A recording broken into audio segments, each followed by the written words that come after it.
Before you go looking for real estate brokers online, you must ask yourself questions first about your investing goals and if you're currently on the hunt for the right brokerage. Then watch till the end of this video.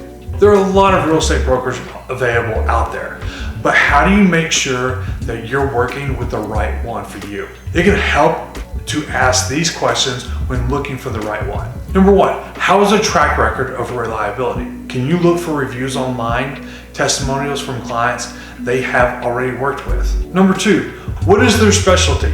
Do they have a niche? What are the types of clients that they serve? Is their specialty aligned to your needs or what you'd like to do? And number three, how many people work at their brokerage? Look, this depends on your goals, whether you want to work with a smaller or larger brokerage.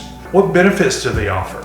You can list down your must-haves from a brokerage and then find out if they offer these benefits. As you can see, I did not mention commission splits because quite frankly, it doesn't matter. Your focus should be on how each brokerage can help you grow your career. If you focus on that and serving your clients, the money will follow.